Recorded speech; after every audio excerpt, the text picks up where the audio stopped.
Meeting is being recorded per our desire for transparency. I need everybody who's here get the minutes from 6/20/19. And can I have a motion to approve? I'll make a motion. Second. Any discussion? All in favor? Aye. If you weren't here, you should abstain, but I think everybody was here at the time. Okay. Now, we have public speak, but when we get to the topic you're interested in, I'll ask for public comment at that time. If there's anyone here who wants to speak on anything other than the public schools, the pond committee, and city space, you should speak now, because those are the topics for discussion tonight. No? Okay. Because city official communications, I have nothing. Nothing special. Account balances, does anybody have any questions? The account balances? I was happy to see, Allison, since you're here, that there's a big line through EHS batting cage and we got some money back.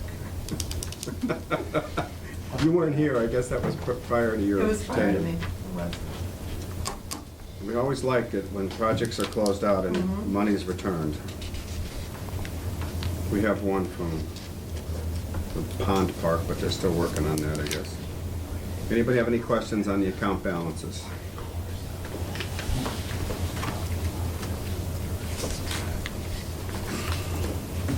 For the record, there's almost $1 million remaining in our budget.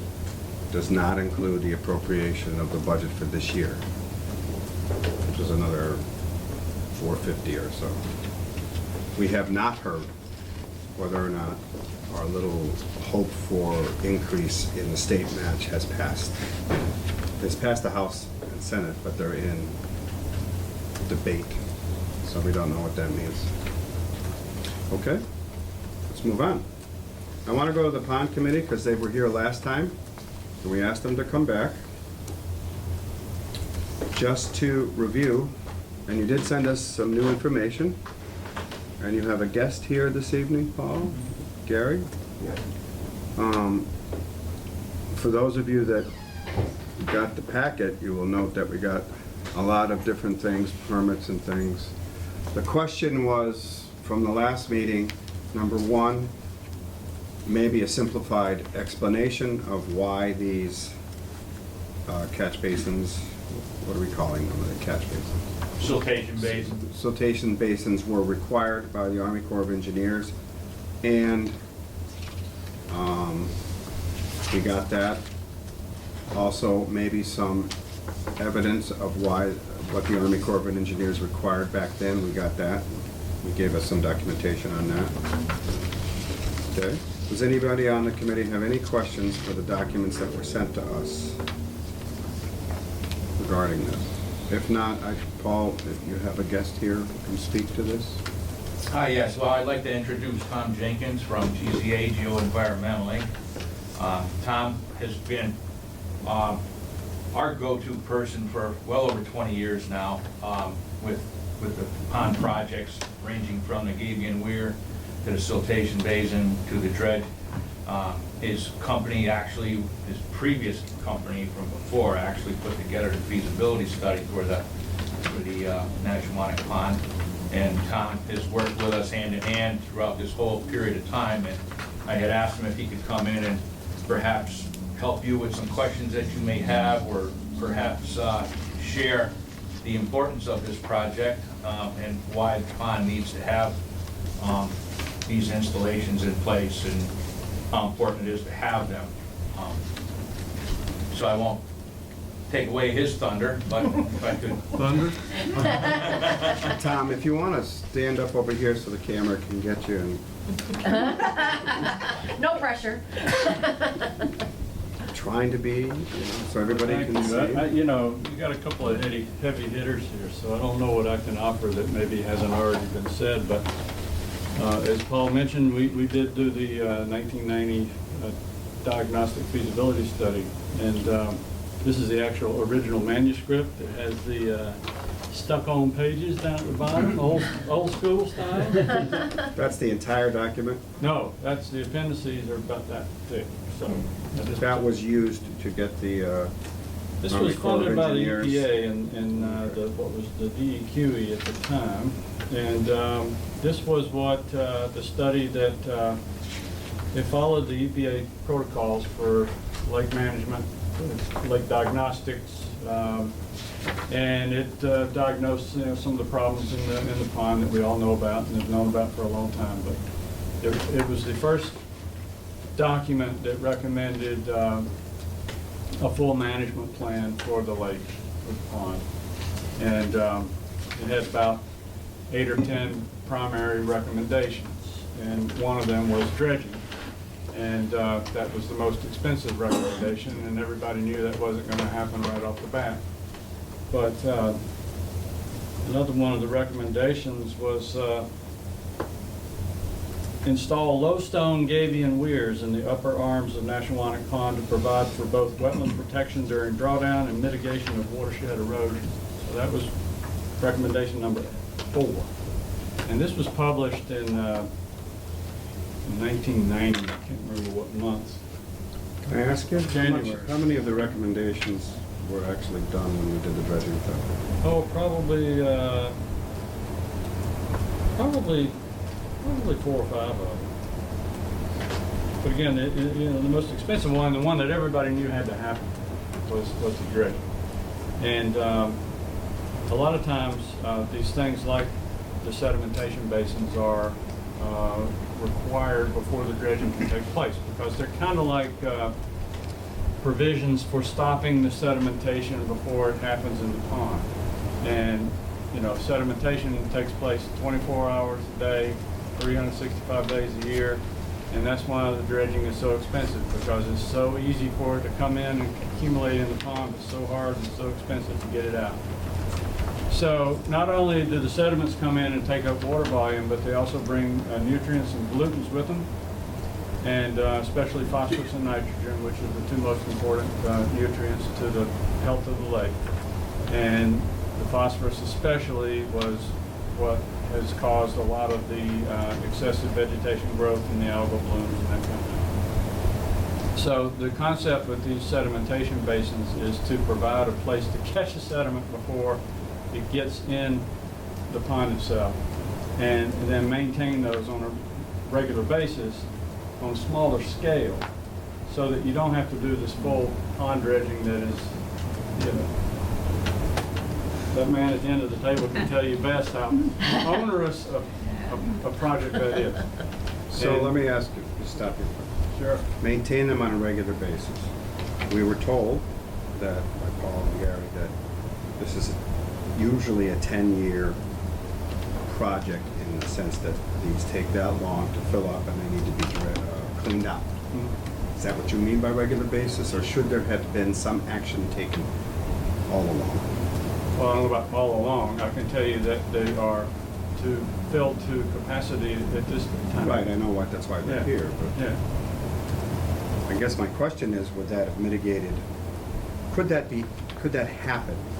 But I don't know who would do that. Could what happen? Cleaning them out regularly, once a year, a little bit. Yeah, once a Whatever. year, probably not necessary. The thing about a sedimentation basin, we do a lot of lake and pond dredging, and probably a lot of you here have been to Paradise Pond, Smith College, and that's been dredged probably every 5 to 10 years, ever since I've been in this area. And the time that we dredged it hydraulically without lowering the water level, we hadn't had a big rainstorm in a long time. And we got it dredged out, and then shortly, within a year, there was a monster, it might have been Floyd, I'm not sure if it's Irene. Floyd, maybe Irene, whatever. There was a big 2011. storm on the Mill River, and it kind of flushed out in the Mill River and filled up the pond again. So these types of sedimentation basins, you never know from year to year. You can predict on the long haul, on the average annual basis, what might happen, but it could all happen in 1 year. It could take 10 years, 20 years, 15 years to fill up. But the only thing I do know for sure is that they're overdue for cleaning. And they're kind of like they're kind of like a filter on your air conditioner in the house, you know. You change it regularly, right? And don't, you know, it doesn't work anymore, so. And right now, if the sediment is getting into the pond because they're full. Oh, So absolutely. they're not capturing any of it. Yeah, absolutely, not capturing. So there's certain urgency to this. Yeah, yeah, sure, Okay. yeah. And it should be done on a regular basis. And again, whether that means every 2 years or every 5 years, it prolongs. You know, I found an interesting quote in here. Let's see if I can find it. Well, Tom's looking, when I mentioned the 10-year period, it was, you know, that's a best estimate. As Tom's mentioning, it could be 5 years, it could be 15 years. There's no Well, way it to predict depends on the exactly. weather conditions Yeah, that create the absolutely. sediment, et cetera. Okay. It was a great quote. Well, so, just to go back to that, Gary, there's no in-house way, and I'm not pointing at the DPW, I don't know, I know it's not on their docket, to clean these things out. There was talk about the city doing the Gaby and Weir. And, but we were told that they were too busy with other projects. Well, so it's- they it's just a- didn't have the time. But it's a smaller project, and it probably, you know, could be done if they had the time, but if they don't have the time, well, Well, manpower shortages and everything that's on their plate, I'm not suggesting it, I'm just wondering. Mike, you were gonna say something to that? I'm just gonna follow up with Gary's. So the Weir is a small enough project for the city's equipment to be able to manage if they. It's an have the equipment issue. time. And if they, I'm surmising that this project will create a better access point. Part of the problem, so this discussion happened when Jim Gracia was still here, as a city engineer. And one of the issues was getting the equipment close enough to the back of the rear to be able to actually excavate it. And so that created a little bit of a complication. The siltation basin on Broad Brook, the city has no equipment large enough to manage that. That's important project, information. Even if they had the time. I only bring it up because I know it'll be asked. Because if this is gonna happen every 10 years and it's 300,000 now, maybe you're gonna do some infrastructure work. You mentioned that would probably mitigate some. Fixing the road permanently. Yeah, that would help for a little bit, but it's gonna cost a lot more next time, so.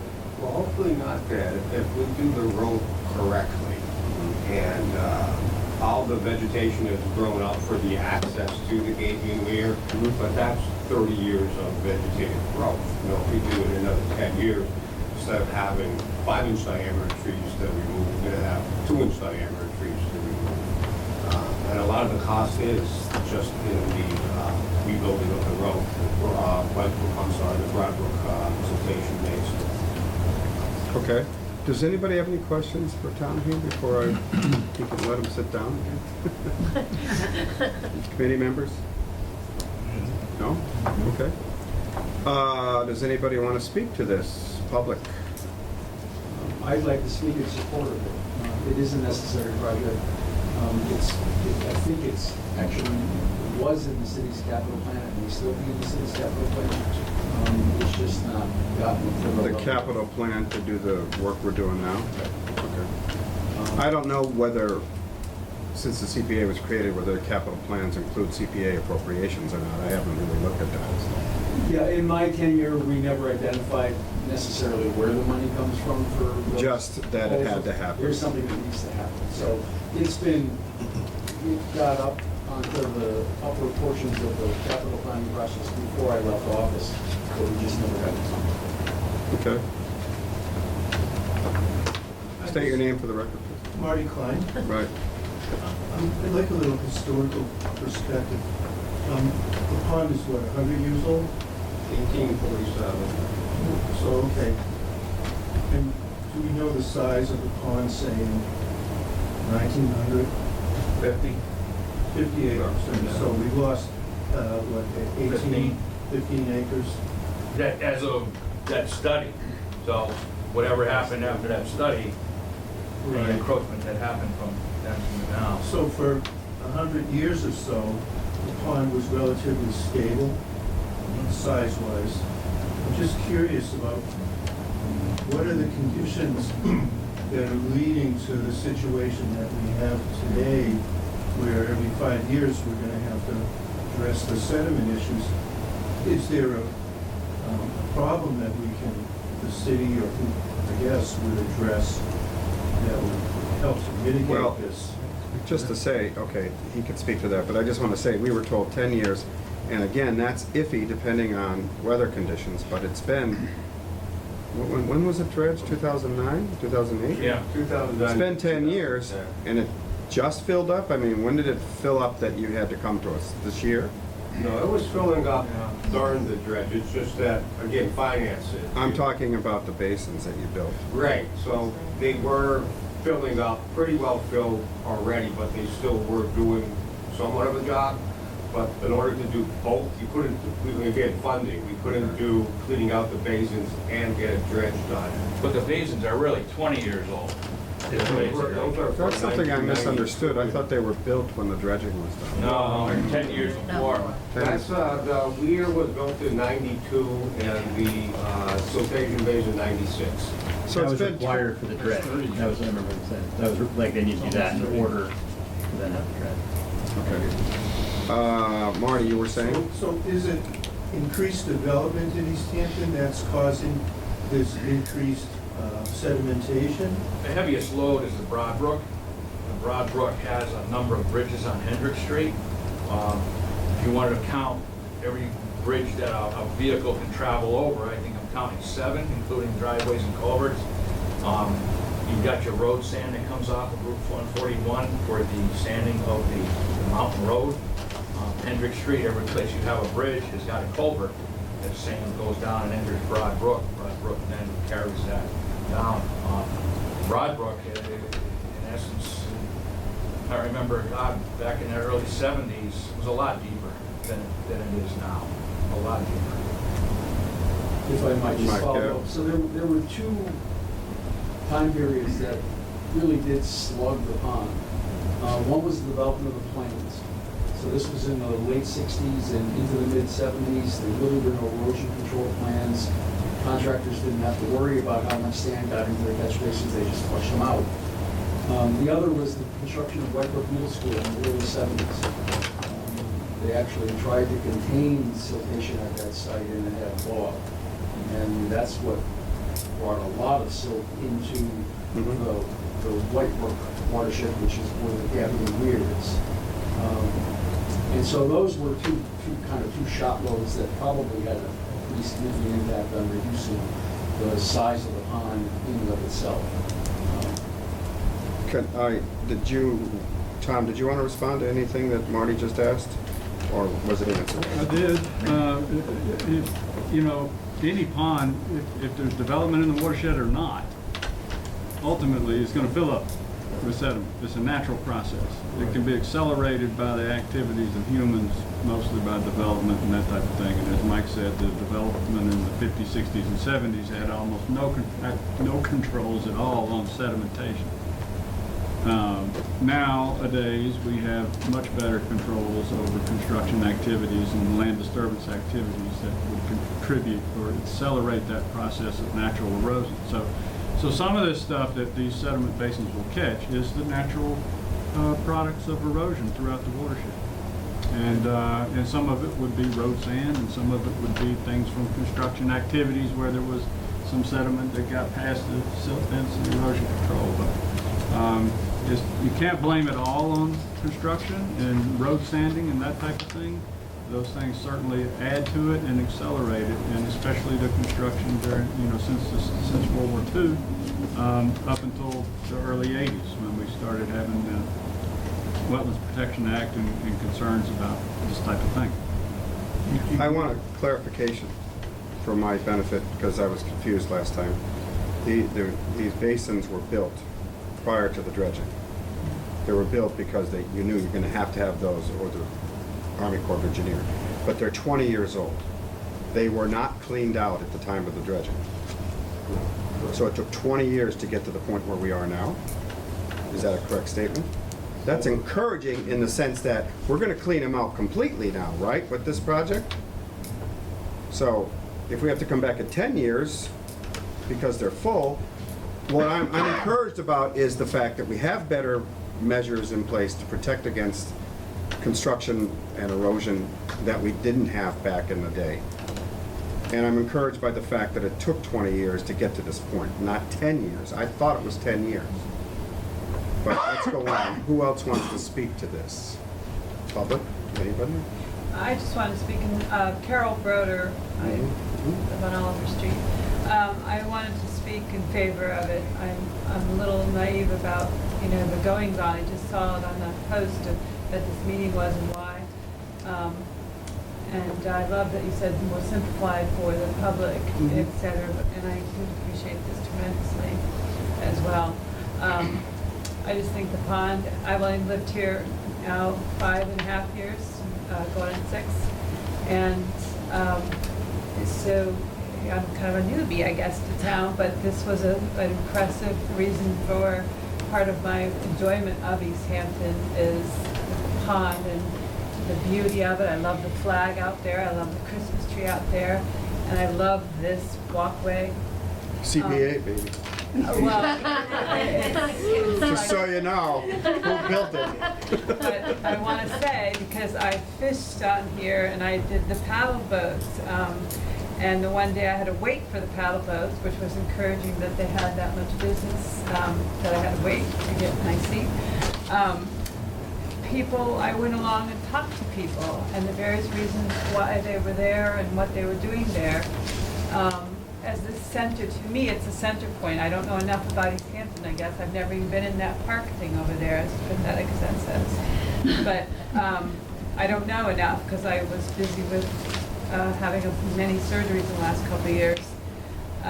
But the people sitting on there, the enjoyment of it. One guy was writing in a book. I asked him, can I ask what you're doing?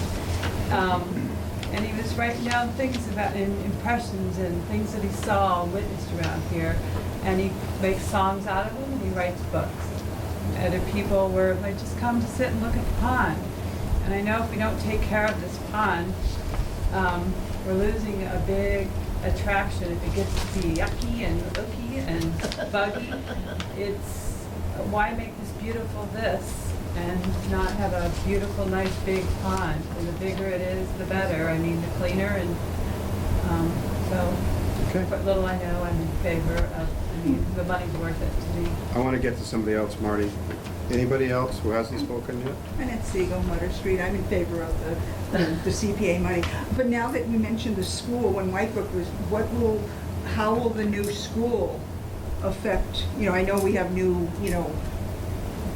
legislation and stuff for how, environmentally, but the new school's gonna be built where Whitebrook is now. I think the protections in Yeah. place now Yeah. weren't in place, Okay, I think yeah, Mike right. was stating Yeah. back in those days. So I was just curious, I'm in favor of it, but I'm hoping the school, the new school, I'm in favor of the new school too, so. I would Yeah. doubt that the kind of problems that Mike was alluding to will happen this time. It didn't happen with the high school, I'm sure, Mike, right? We didn't have any issues like that. Anybody else from the public on the pond? No? You're all here? Just raise your hands. Are you in support of this CPA? Everybody? What's important to know? I know you are, Paul. We are all the pond committee here except for mine. Paul says no. Okay, Marty, one last comment? Is the money being requested, would that be coming out of open space, recreation, or both? What did she put down? Recreation and historic preservation. I guess the pond, is the pond on historic preservation? I didn't know that. You do the Well, pond yeah, under because it's preservation? 18. Well, no, He is our historic preservation member, so you know. Rule on this. it's not a district to itself, if that's the question. There's very little in Easthampton right now that's actually on the state registry, but it's part of the districts that we've defined as historically important. And that's all you need to do to get CPA. Okay. Okay, if there's nothing else, I'm gonna go to the committee for questions. Yeah, I am fully in support of this. I think obviously the pond's a big asset. We need that. I know the one thing that I brought up last time was just that I can't remember a situation where we fully funded something this I was gonna large. ask Paul to comment on And what yeah, he's so I just gonna wanted to offer. check in to see if there was any movement on that from last month. Sure. Well, our committee met on it, and we voted on it, and we decided that we offer $40,000 of our funds that were placed together by all types of fundraising activities, the Winterfest, T-shirt, sweatshirt sales, I mean, whatever meager way we put money together. We had pond dances that went into that fund. We had a bowl-a-thon that went into that fund. So it was all types of fundraising over the last 30 years. I think we have about $57,000 in the account, but we wanted to have some working capital to be able to fund our future projects or fundraising activities, as well as we're also funding the macrophytes in the pond. In fact, that's happening next. Yeah, just for everybody, general information, the pond is going to get treated on July 26th with herbicides and algicides. Is that the So- pond committee's work? Is that what you're doing? Yeah. And that's what you use the other maintenance money? Yeah. I was actually encouraged by that. I know you said 50 last time. I think one of our members brought up we should keep some money aside for that kind of maintenance, because you're the guys that are doing it. And you need money to hire people to do that kind of work. I appreciate that. I appreciate the 40,000 because I think it's better for this committee and better for the city council to see that there's some other funding coming in. And normally that really helps with CPA projects. Sometimes it's not a possibility, but in this case it is. Especially when you're asking for 301. So for the record, you're asking 261 now. Would you put that, make sure that Jamie, well, I'll make sure she knows that. We're changing the application to 260. Any other from the members? The only thing, as I spoke about earlier, I think it's a great, obviously, the pond needs to be preserved in the best way. But I think as part of this project, it would be nice if there was something in that project that stated how we're gonna kind of preserve or be able to allow the access for future cleanings of those basins. Well, I think so that's that we in don't the- come in- back in 10 years and need another 300,000. That there's something in there that can be done as part of the project to make I think maintenance the easier. access road is part of the project, if that's what you're asking, right? And that is in the budget, so that's part of it. Go ahead. Just to follow up on the funding, and then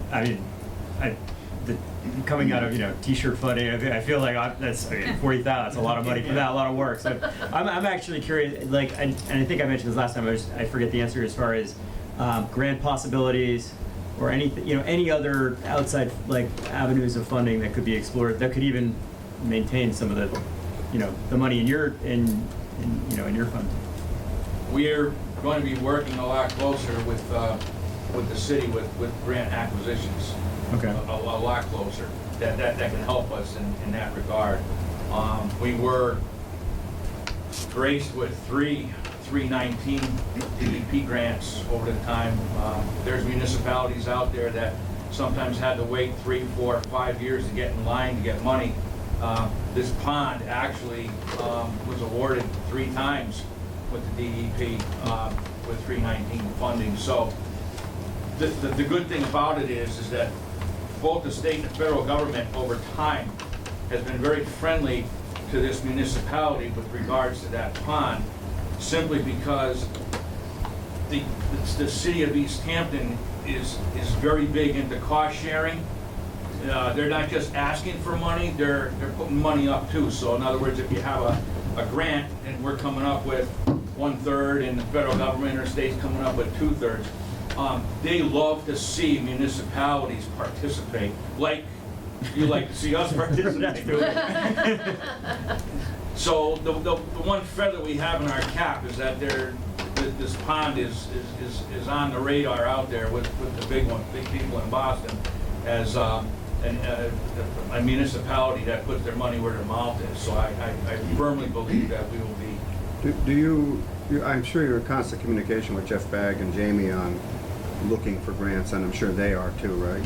Because I think he mentioned the park grant wasn't available for this, because this could be considered parkland. Well, it's under recreation, so I think it could be. But the park, we use that money already, a lot of it, so we can't tap it again. Okay, anything else from the committee? I'd like to say that this is a jewel, and we have to do this. I'm encouraged tonight by the fact that it took 20 years to fill these up, not 10. That makes a difference to me, because I know it's gonna take, I doubt you'll come back in 5 years. As Michael's brought up, we are protecting against this from construction sites especially, with our conservation agent and our commission dealing with that, right? So I'm encouraged that this won't have to happen for 10 years.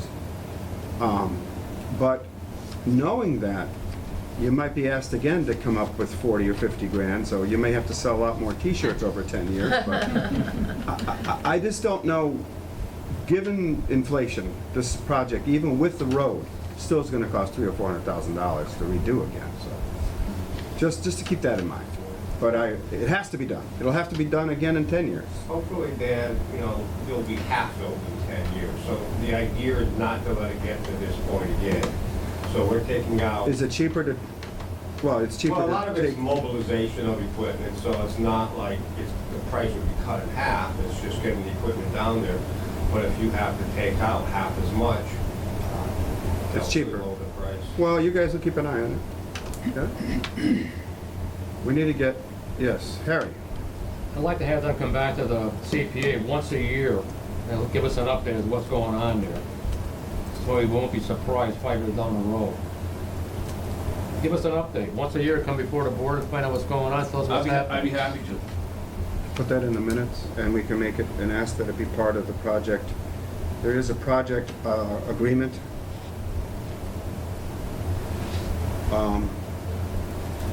It would be nice, I don't know if there's a sign out there, but I keep saying this to all of our applicants. Signage that tells the residents the CPA has funded keeping this pond clean, has funded the boardwalk. It's not there, and I'd like to see it, because people always question, what does the CPA do? And in spite of the fact that we are all publicizing it, signage that's very visible to a very big public area would be very nice. So See, that's why we kept some money in the tilt. it doesn't have to be brass. It could be just a good sign, last a few years. Nice little plaque. Little plaque. All right, then can I have a motion to approve $261,000 for this project? Motion to approve $261,000 to clean up the siltation basins with the conditions that are in the minutes. Second. Any further discussion from the committee? All in favor? Aye. Aye. Opposed? Abstaining. You have 7 votes in favor. 7? 7. John's actually here, see? He is. And I'm a member of the committee, just remember that. So, Paul, this will go on the agenda, the city council, at the next meeting. You don't have to go to that meeting in August, but there will be a finance meeting, which we'll ask you to come to. And this will be, I'll put it on for September. I know you're looking at spring to do this. You can't get, if you get the money in September, you can't do it before that though, huh? Takes too long to mobilize. Actually, I mean, all the silt keeps going in, and you got the road salt starting in the winter. I'm just wondering, can you do it in the fall? well, low flow conditions are optimal because they're going to use pumping to get around the siltation basin, so that's going to be done in a dry condition. But for the Gavy and Weir, it's going to be under current conditions, wet conditions. So if we can go with low flow, it's going to be a big advantage. Okay. Mostly like summertime, to be honest. All right, I'm just asking because I know winter with the conditions of road salt and all that are happening, but you do what you can.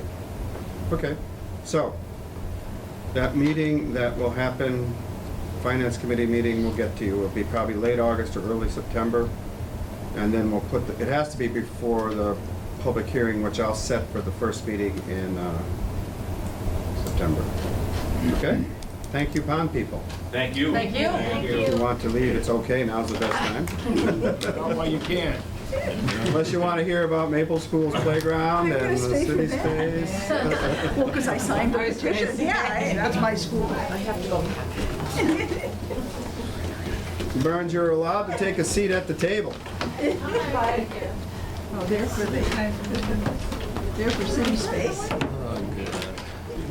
So let's go to the Maple School project right now. We have our superintendent of schools here, and you are the principal? Yes, this is Judy Abel, my principal, and I'm Allison McClure, superintendent. Good evening, everyone. Good evening. I want to find it. I know it's here. Maple School application, okay. So you're asking for $21,651 to improve the Maple School playground, and as I understand it, to make it even more accessible? Yes, so the playground currently is designed for students that do not have disabilities. And to give, I was listening to the last presentation about the pond, and I know that you were seeking a little bit of historical perspective, so I just want to give you a little bit of historical perspective here. When we went to school, and I know we're all different ages, but very often children with physical disabilities were not in the public school population. That is no longer the case. We have children that have all different physical needs that we would like to be able to give them access to play equipment for social reasons, for physical reasons. They deserve to be able to access outside equipment when we're on the playground during recess time, before school, after school. We currently have a few students that are in wheelchairs at Maple School, and accessing the playground structure that we have there presently is not possible for them. So they are not being included in access to the same types of play sports or play equipment that other children are. And as a school district, as a community, I think we're really making an effort to be inclusive of all of the different citizens in our community. And I think that these children, I hope, will have access to equipment because they deserve to be included in play. So I'm happy to answer any questions. I'm going to be the devil's advocate here. I'm in favor, but I'm the devil's advocate. Yes? They're going to say, why are we improving a Maple Street school when we're building a new school? Yes. What's your response to that? So my response is two parts. Number one, I don't think that children with physical disabilities should have to wait for 3 the new years. school to be put in place. That's Let me number stop one. you there. Is there, I forget the design, but in the new school, we have playground equipment for the grade Yes. school portion of it? Yes, So there is and- accessible design there? Yes, and we've already met with the architects as we were submitting this design to ask them if the Maple School, the current Maple School, is utilized in a different way once the new school comes into effect. Can we take that equipment and move it there, or move it to another place in Location. the community where it would still be able to be used by anyone that It would could like go to access Park and it? Rec or And something. the architects said we could do that. They would have a place for us at the new school if we needed to, but we're also open to other suggestions. But that's at that time. important to me. Yes. It can be moved. They may Yes. be able to mitigate costs at the new school by using some of this equipment. Yes. That's important. Okay. That's And great. those are the only designs we're interested in. I mean, there are ways to create it so it can't be moved. Yeah. But we're only investigating ways. Right, because we just That's don't know what important. Maple will be in after 3 years, so. Well, right, but this is important because I had heard it's hard to move it. The older equipment? No, we're only looking at something that we can. I know, but the older equipment that's already there, that can't be moved. And No, nor should it be. No, it's not It's not good. It's too old. It's very, So we're only talking, the new It might stuff, have been there the when new some stuff of we're you were- putting in, we're gonna try and move it. we will move it. yeah. Okay, Yes. that's important definition. Unless Maple becomes a community space where, And they Well, wanted maybe. to stay there. and that would But be. that would be up to Right. Michael. Just to add to that thread, I've been participating in the downtown redevelopment. Planning and visions. Visioning meetings that they've been having. And the last one was focused on the schools, and there seems to be, both from the consultants and I would say from the people who attended, a strong desire to keep some sort of a playground facility in that part of town. So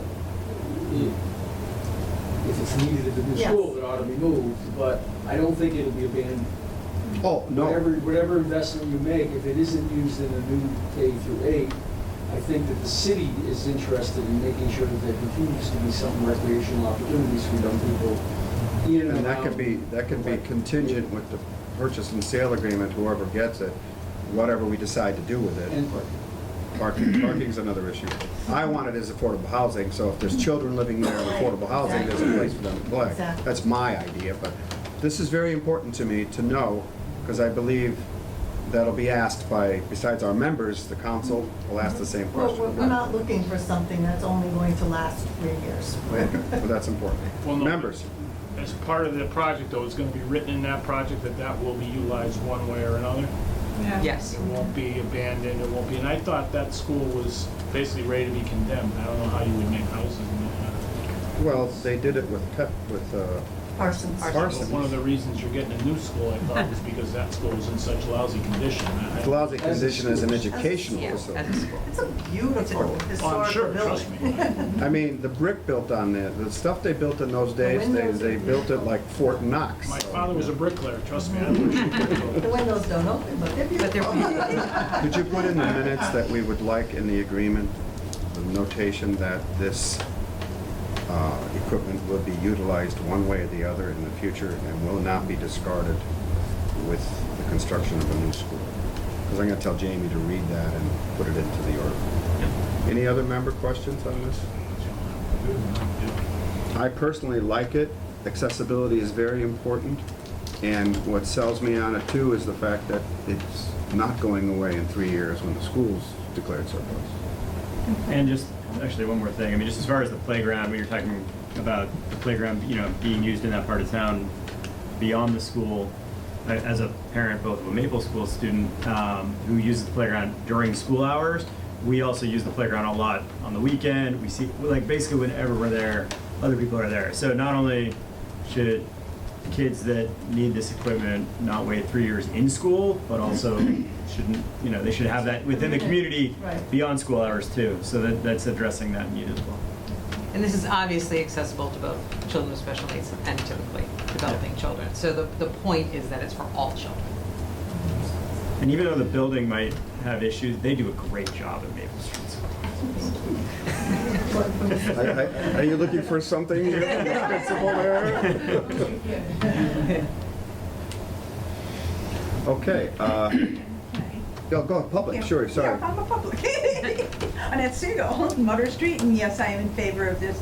I'm one of the crossing guards for Oh, Maple. right. So, anything that can help the kids now or in the future, we definitely need to do. So, Mhm. yes. Yeah. Carol Broder, 72 Oliver. I do not have children here, obviously. I don't have grandchildren here that far away. But my son was in a wheelchair at one point for a year, and I had to drag him around in places we could not get anywhere, and going into restaurants even. So the playgrounds would have been, but also when my grandchildren come, I too do use public playgrounds, school playgrounds. They have great playgrounds even. And that's wonderful for my grandchildren to grow up seeing the handicap, and I was a nurse for my whole life. So it's wonderful you're incorporating kids without those handicaps into it as well, because they're interacting, hopefully playing with them, but they're also having compassion towards them. So I think I'm in favor of that, and it doesn't even personally really affect me, but it's good. It's It's great. good for the community. It is good. Anybody else from the public? Members, I have no reason to believe that we can't vote on this evening, even though it was presented tonight. I'm not one for holding things up unless there's some, like we did the last time, because we needed more information. So, you make a motion to approve $21,651. I'll second. Okay.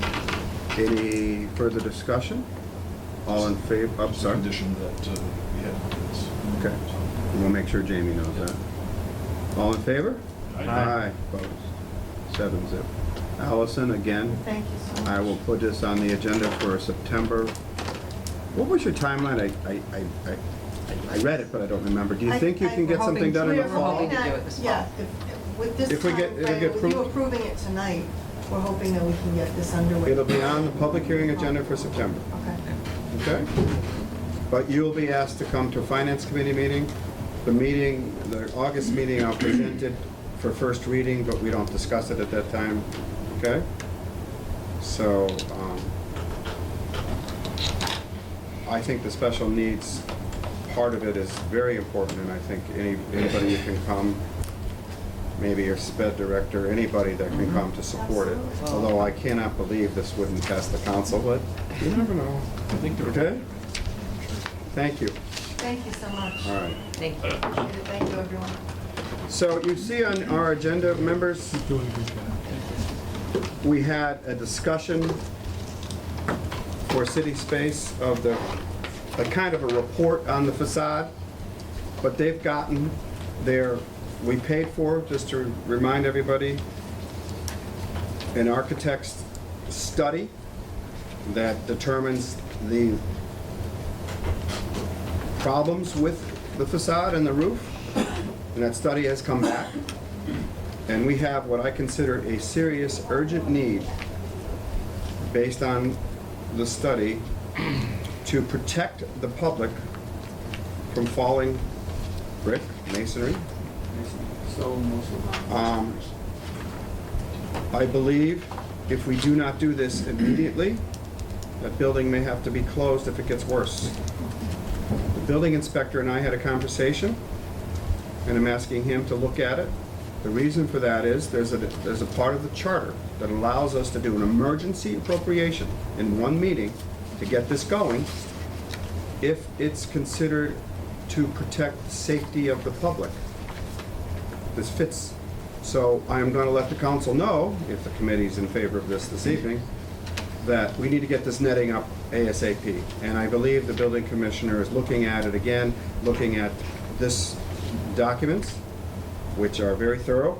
This is only part of the entire report, and I know there's more, you want to speak to that. But let's talk about just, yes, that report was in your package, it's 100 pages. So if you have a computer, Jeff was going to print 5 copies of 100 pages, said, no, let's keep the trees. So I asked him just to give us this part, I asked Burns to give us this part. I noticed on page 8 there is a nice, that is the drawing, There is a drawing. of where the netting's going? Yeah, The red outline, Mike? yeah, so You guys see this? The short version of the long report is that the brownstone, for the most part, is failing. It's separating, and pieces of the brownstone are essentially being pushed off of the building. The worst area is actually above the portico, so if you look at that drawing that you have, you'll see that there's 3 windows.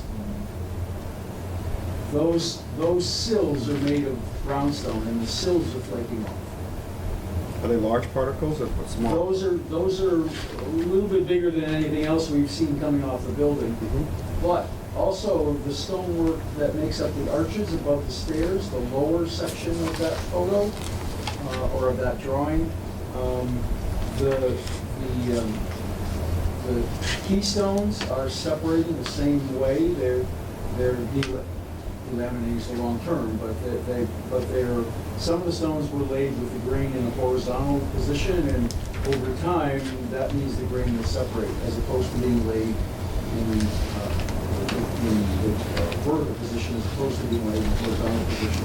The short of it is that we now have engineers who have said that there is a falling danger on the front of the building, and so based on that, we've contacted some contractors and I saw you got a lot of bids. a netting specialist. Good. And this is a sample of the netting that's been bid. So I'll just pass this along.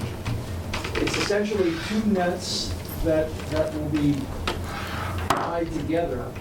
The smaller of that is what they call debris netting. And so any small flakes and pieces that fall will be caught by the debris netting. And any larger pieces will be caught by that larger 1.5 inch web. And it's considered strong enough if there's gravity involved from from a falling object reaching? That was strong enough to take an entire windowsill, if it Okay. were, and those, we're not getting pieces that large. You know, But so- it could. But it's ways, it exceeds the expected load that's gonna be necessary. Okay. The engineer was explicit that there's definitely pieces. Speak up a little bit. Shredding off, they're shredding off the facade, so of that brownstone, so it's not large chunks that are coming off all at once. But, you know, if it's. Could happen. If it's, yeah, I mean, it's definitely a safety issue. If you look at the synopsis too, by GNCD, Or it says the recommendations you've highlighted? yes. So there's long-term recommendations, and for those long-term recommendations, we're proposing that we approach the state for state funding earmarked for this long-term funding, because you can see that long-term funding, the first phase is 655,000. This long-term phase after that is 379,000. So it's a larger project, and we don't want to come back to the CPA for that funding. But the netting right now, we want to do and get everything in place, safe, and then approach the state.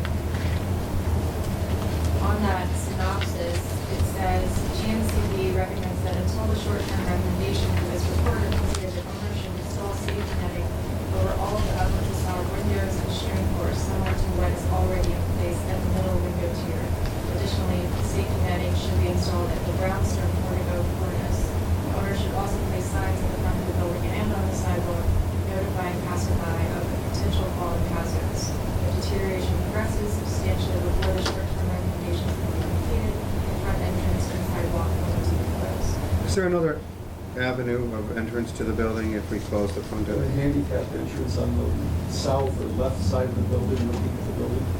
I can tell you the building inspector's worried. You might ask. Well, if you- so this is, I mean, this proposal for netting will cure the danger. Right. It won't cure the problem, but it will. It'll allow the building to be used and Yeah. enter and everything. Well, that's why I consider it urgent. But at least if he determines that we should close off the front entrance now, it doesn't close the building because we have another entrance, correct? So, I also note that in your budget, you've asked for some slate roofing repair. Is that also as urgent? I mean, I don't mind it, I just was curious. Both of these projects we think should be done before winter. The netting project, because the freeze and thaw cycle is what's driving that stone flaking. And the roof, because we just don't want any more damage to the interior of the building from any kind of leak. That said, the roof was installed in 2001.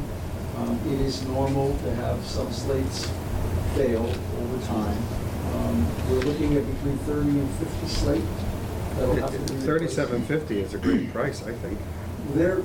Yeah, so we were a little floored by the price we got from the larger roofing contractor. We did call Mahan, which is a slate Yeah, roofing Burns. specialist in Agawam. They came, I met with them, I met with J.D. River as well. And they would not bid the project primarily because they can't get a lift onto the left side of the building. So they work exclusively off of man lifts, off of aerial lifts equipment. They did suggest that maybe a steeplejack might be interested in the project since it's not really an extensive slate project. And so the price you have from the preservation folks is a steeplejack's price. So they're gonna work that roof off of ladders and ropes. They're not gonna use. With OSHA safety harnesses. No, they're all legit. They're all bonded and everything. I was asking Burns that the other night. He is he bonded? Is it safe? One of the reasons. It's a great for a lower price. price is that they don't have to rent. Big a equipment. 110-foot aerial lift to be able to reach the roof. Because they're gonna work off of the roof. There's a hatch in the attic that accesses the north side of the roof. They're gonna be able to go up through that or through long ladders off the north side of the building where they can get close to it. And they're gonna work essentially off the peak of the roof, using a device that allows a ladder to lay in parallel with the roof line.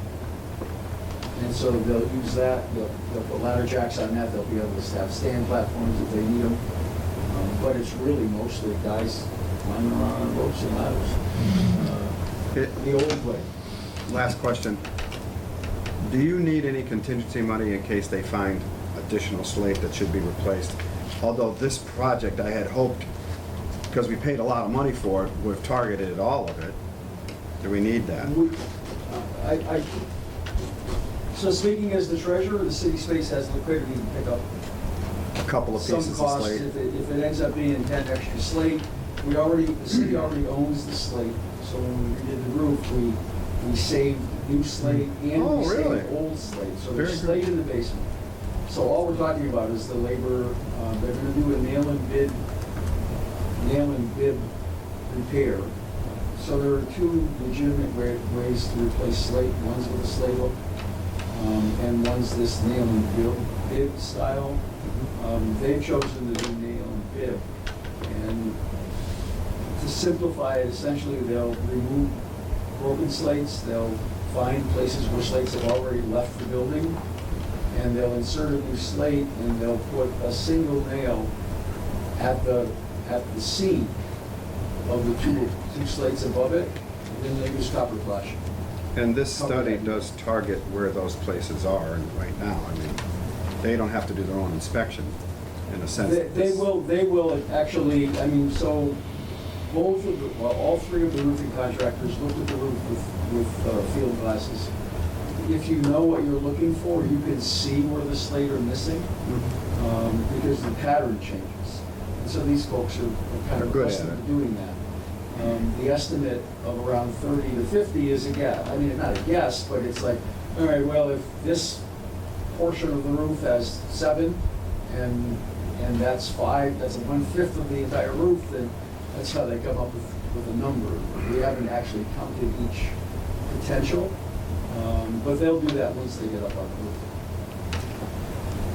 Yeah, I was just curious, like, given the timeline of the whole project, how long do you expect this to be up? And then also, sort of with that, is there a maintenance issue as far as like cleaning this out or needing to replace it or anything? You shouldn't need to replace it. It's going to be permanently anchored in the grout joints, in the mortar joints, and there likely will need to be a review to make sure that all the anchors are still in place. That's the failure point that I've been led to believe will be anchor points. More than the capacity of the netting or anything? More than the netting, Because especially, it's synthetic, right? yeah. Especially given what we expect to be much lighter materials than this netting is capable of protecting. Right, okay. But it would be, but you're saying permanent, like would it be up past the end of the project, end of the whole rehabilitation of the building? No. No, well, so I don't know, Burns has a better sense of it. If we were to be able to get a state line item appropriation, the soonest we'll do that is the 2021 budget, which won't be until next year at this time, at the soonest. 600,000 is a big number. I thought it was 900. No. Well, so there's two phases, one what they're calling short term and one long term. I would be surprised if we'll be able to do it next year. I would think it'll take us a couple of years to get that total amount of money together. However, I feel optimistic. And Awesome. I talked to the mayor, and she said that the city isn't looking for any state appropriations this coming year. And we have a representative here who's young in his position. However, we talked to Wilson as well as Perry, as well as the mayor, and worked to see making this project happen. I mean, it's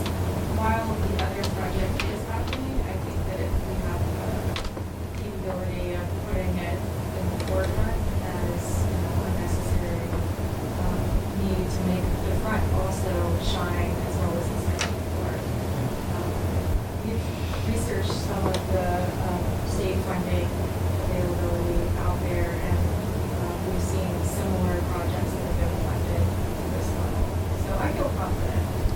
So we have two opinions here. No, it's good to get, it's good to hear that. Well, go ahead. I just wanted to clarify, what was the answer to the question? Will the netting be up permanently, even No. beyond the, it No, won't? the netting will be removed when the facade rehab takes place. And that's the first phase. Yes, this part that we are netting is a part of the first phase. Okay. Which could, I mean, best guess given, but the Best- range of what best you're next- saying could be, what, 2 years. 2 years to, Well, just to give you an example, remember the Hampshire County Courthouse came to us looking for money because they were trying to spur the bond that they got, Stan Rosenberg got them. Right. That took like 4 years to get Right. done. And the bond was always there, but it had to be released.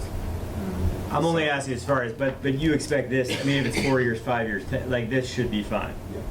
Yeah, That's- it will have to This be is all the inspected. focus, I'm just Yeah, curious, given It will the. have to be inspected to make sure that all the entry points are still in place. Surprising, although you can't see it because it's a very fine black, there is.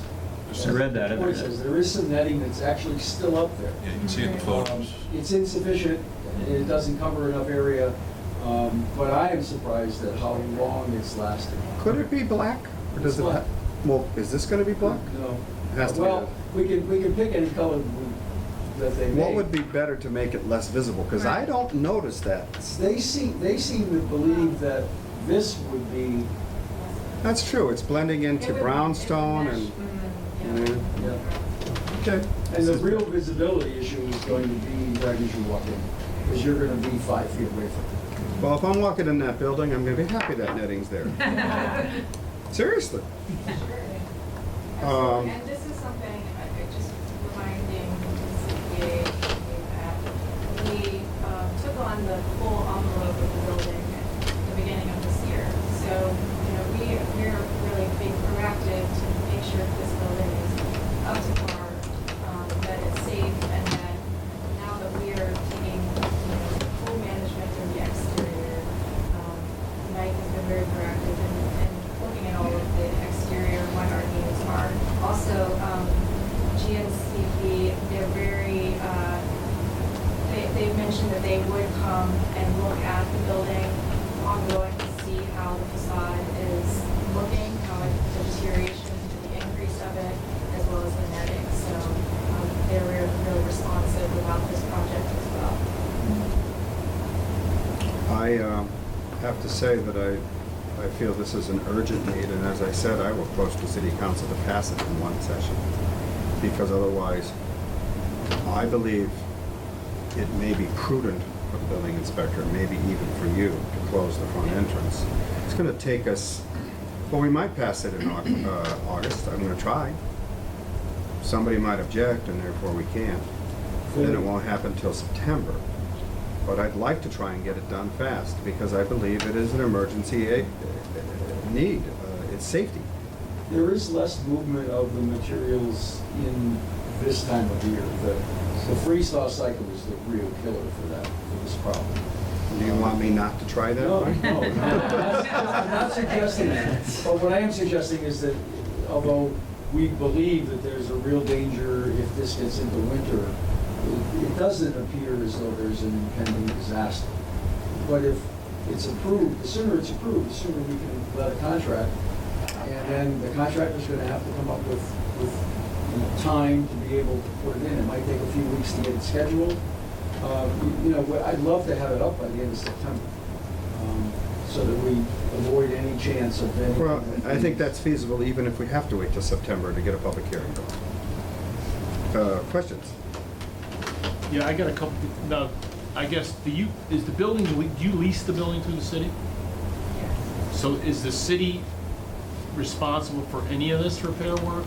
No, so when we signed the 44-year lease, we signed full management for the entire building. Okay. So we took responsibility For all maintenance. shepherding all the maintenance. And I guess the second question is, the roof has been damaged, is there like insurance, could you file insurance? Not been damaged. Because you said more damage to the second floor, which I would think would be something that you might be able to. Well, the interior, if we get water leaks in the building, we don't have any at the moment, but if we get water leaks in the building, then that's gonna cause. Right, but you can't, that couldn't kind of be part of an insurance type thing? Maintenance, like roof maintenance, just everything. And you said, when was the last time we maintained that? It's been, So the roof was installed in '01, and that's I don't 18 remember, years. we did have a contractor, a couple of years after it was installed. We noticed a couple of slate movement, we had a contractor go up and replace a few slates. And that, we're guessing, might simply have been, bad fastener or something like that. Maintenance on So slate the roof roofs wasn't is- guaranteed for a certain period of time, they don't, a year? Slate roofs only have a I'm in 1 the year wrong guarantee? business.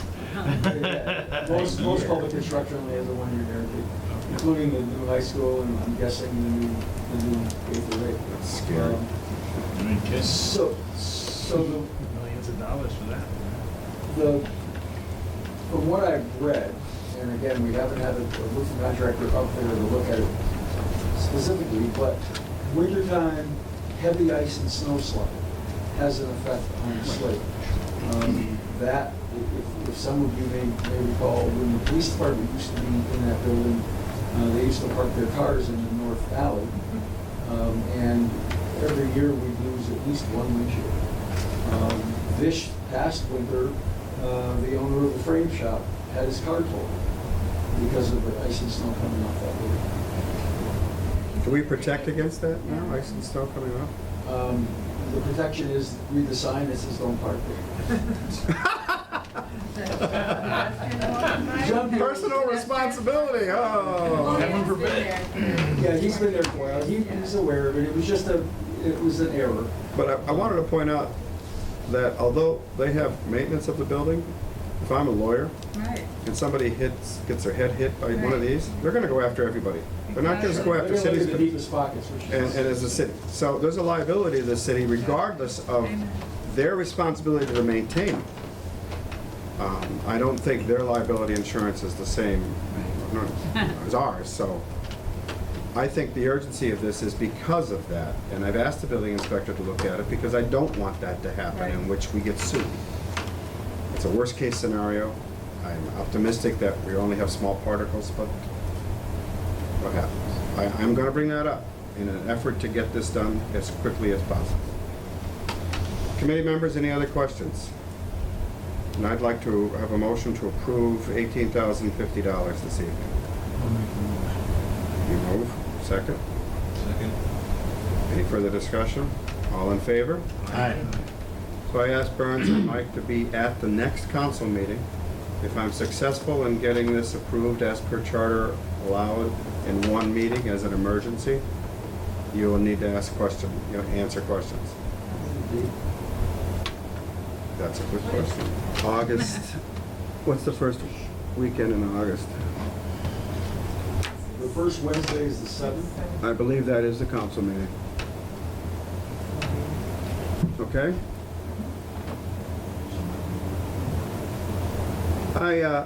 We approved that without even asking the public to speak. I apologize. No, we're I'm assuming you're all in favor We're all board of members, it. we're just for support. Okay. All right. Thank you. And be at the next meeting, all of you, because I would love support from you regarding the urgency of this. I feel it's urgent, right, for that liability issue alone. Yes. And Burns, you should expect something. I'm asked the building inspector to give me a letter saying this is an urgent need too. If our building inspector says it, that might help a lot. But you also may get him saying, close it now. Depends on what his feeling is. He didn't feel last year that it was urgent, but after now, Well, with the netting, I wonder if you could be alerted to that netting being in place and how that might change the situation. with the current netting, you mean? No, Oh, no, he's not gonna close the building. I'm talking about until the netting gets Right, up. right. That's what I'm talking about, Right. between now and when it is. And close the front entrance. The front entrance, not the whole building. That's why I asked, there is another entrance that's safe, right? There's nothing gonna fall on Well, that. the brick on the building is quite in good shape. But you wouldn't be putting netting up if there wasn't a danger to somebody. Well, it was called out in the study, and there's no way. All of our collective liability is now greater because we have a study. Right. It says that there's an You issue. know You about better it. do it, right. So, we heard you talk about the 2 phases of the plan and the fact that you're gonna try for a state earmark to pay for it. Did you want to report at all on the other, I noticed on the agenda, on the second floor project, do you need to? Yeah, so our board has been very active towards moving forward the second floor project, which is taking a full initiative, fundraising initiative. We signed the long-term lease with the city, the 44-year lease, and that allowed us to apply for our first round of historic tax credits, which could raise up to over $900,000. Funding would not be available until after the project is done. However, still money that we will need.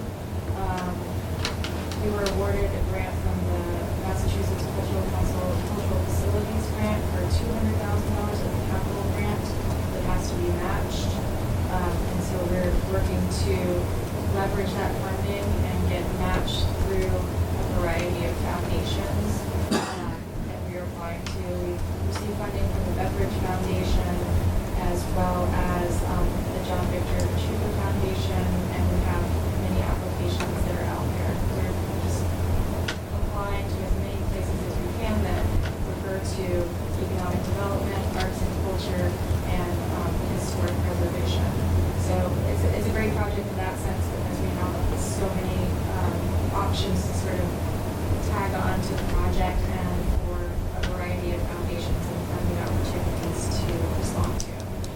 We're also just about to launch our capital campaign publicly, and we're looking forward to a number of celebrations. We've had some smaller parties, and we're going to continue those where City Space is educating people who are in Easthampton and in the region about the project itself while we're doing this capital campaign.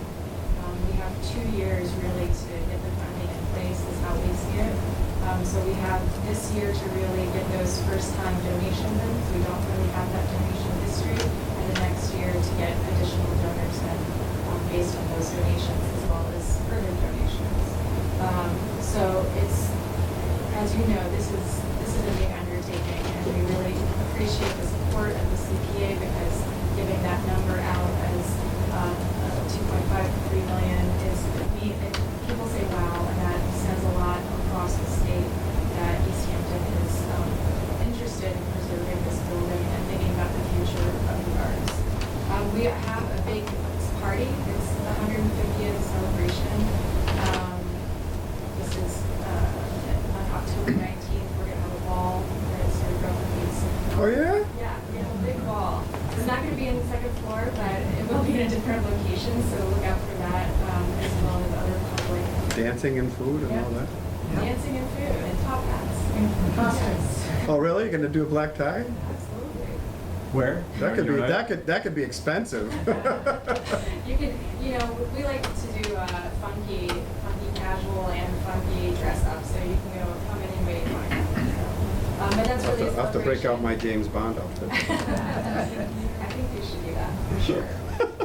We also have several prominent naming opportunities, starting at $10,000 to $1 million, and we're approaching major donors throughout the community to put their name where they like to have their name. And we've had one person take one off the list. So it's an ongoing effort, and we're also, as we launch our capital campaign, looking to build a capital campaign crew that is apart from the board. We did a feasibility study that recommended this, and we are reaching out to community members to be a part of that.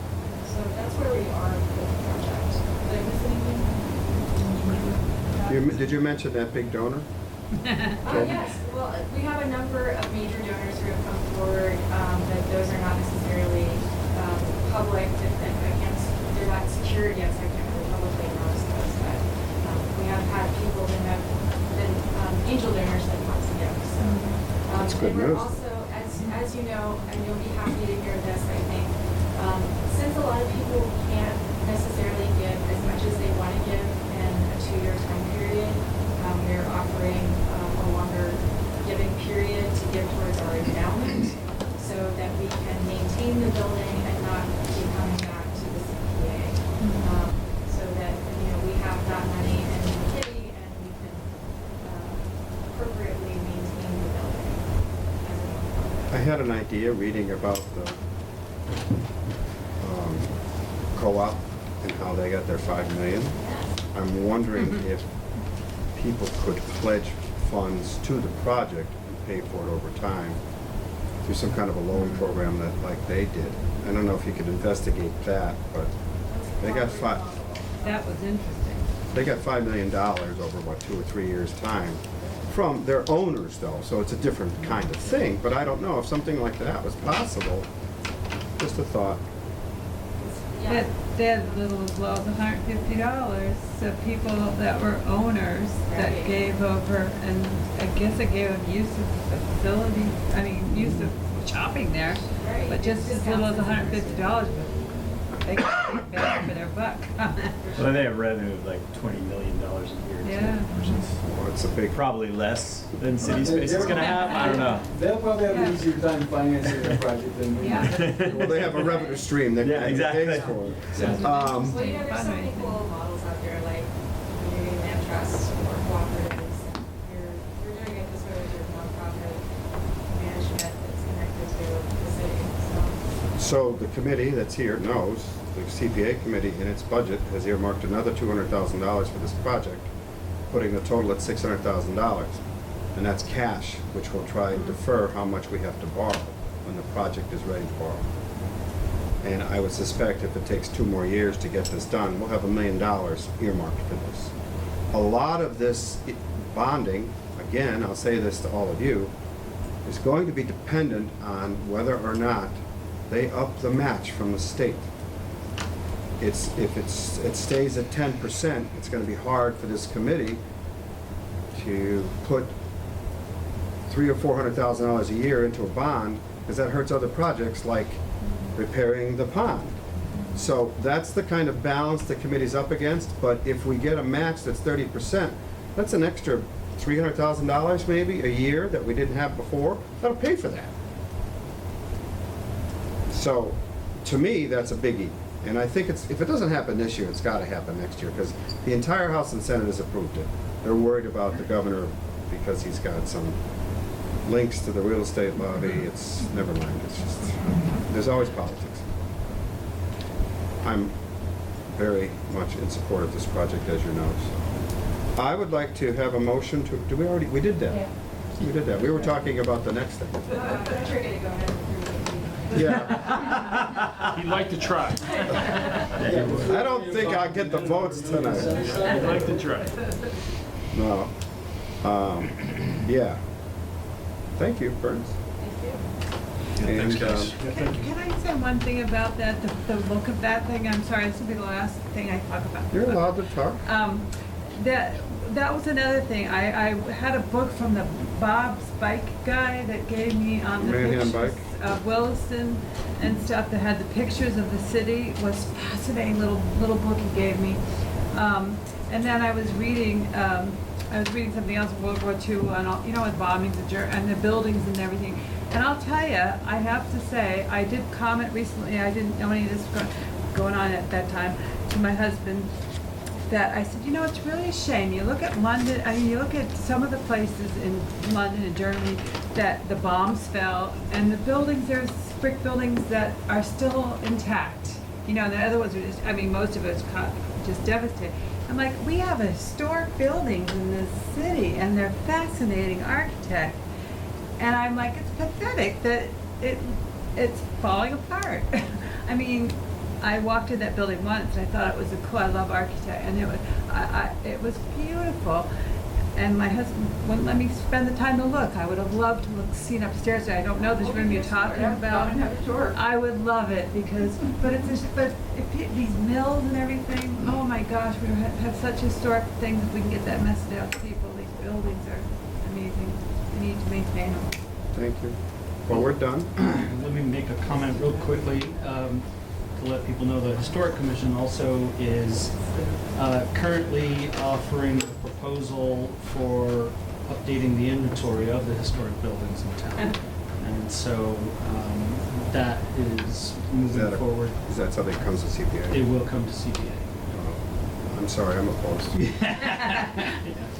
But, so we're moving forward on updating that inventory, which hasn't been updated since the 80s, just to make sure about things like this.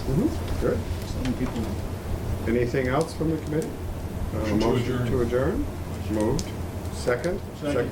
All in favor? I also would like to say that if you'd like to contribute to our